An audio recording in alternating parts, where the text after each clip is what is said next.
O Henry não tinha nada disso. Ele foi diagnosticado pela psicóloga como uma criança normal, que estava, no máximo, sofrendo com a separação dos pais, né? Que foi uma coisa que as pessoas tiram de contexto, mas tem que lembrar, né? O Henry, ele estava no momento em que os pais estavam se separando. Isso para uma criança tem um peso também. E o dia 2 e 12 de fevereiro? Isso é um completo absurdo. São episódios relatados como se o Jairinho tivesse torturado o Henry.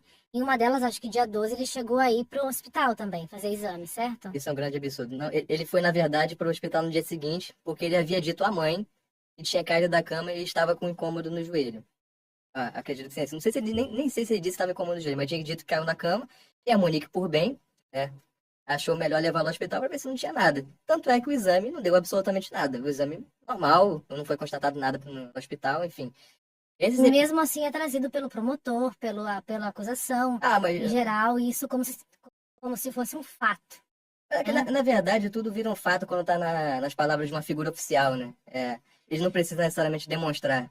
Um promotor de justiça diz, um delegado diz, isso na verdade se torna automaticamente verdade, sendo ou não, né? A figura de autoridade, a credibilidade, ela se impõe à argumentação, muitas vezes, né?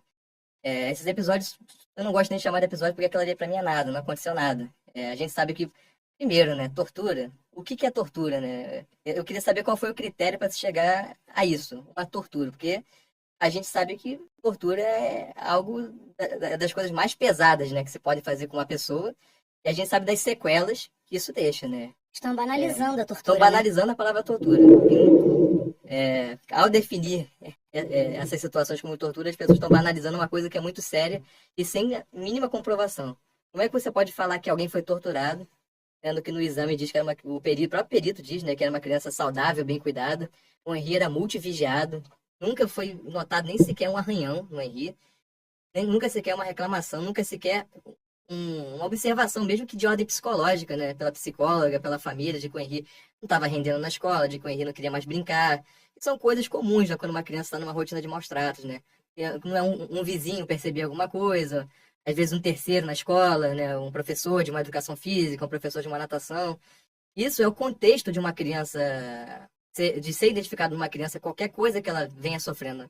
Ainda mais algo como uma tortura, né? Agora veja bem, né? Como pode uma criança ser torturada e ela não chorar? Uma criança ser torturada e ela não manifestar nenhuma reação à dor, né? Como assim? Eu sou adulto, né? Se alguém me machucar, eu vou gritar, eventualmente eu vou chorar, eventualmente eu vou reclamar. Imagina uma criança que é uma reação super espontânea. O que o seu pai fala sobre a questão da laceração hepática? De matar uma criança sem deixar marcas porque ele é médico. Uma das coisas que mais, né, trouxeram assim, ele é o grande psicopata e tortura sem deixar marcas, né? Isso, na verdade, é pseudociência, né? Porque a gente sabe que toda ação gera uma reação.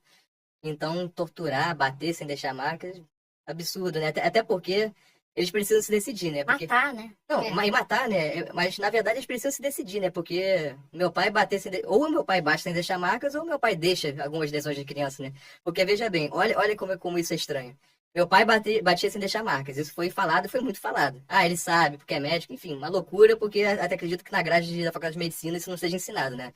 As pessoas podem até perguntar. Mas veja só, no primeiro momento, meu pai bate sem deixar marcas. Depois que o Henry é enterrado, aparecem as marcas. Qual é a questão nisso? Qual é a lógica? Como a gente vai se defender de uma coisa que nem eles decidiram ainda, né? Que nem a acusação se decidiu do que é verdade e o que é mentira. É isso que eu quero que as pessoas percebam, né? Olha só, eu posso não acreditar no Jairinho, eu posso achar essa história estranha, mas como podem dizer que ele bateu, torturou, qualquer coisa sem deixar marcas, e depois o menino tinha diversas marcas? Uma coisa não pode ser outra, uma coisa é outra.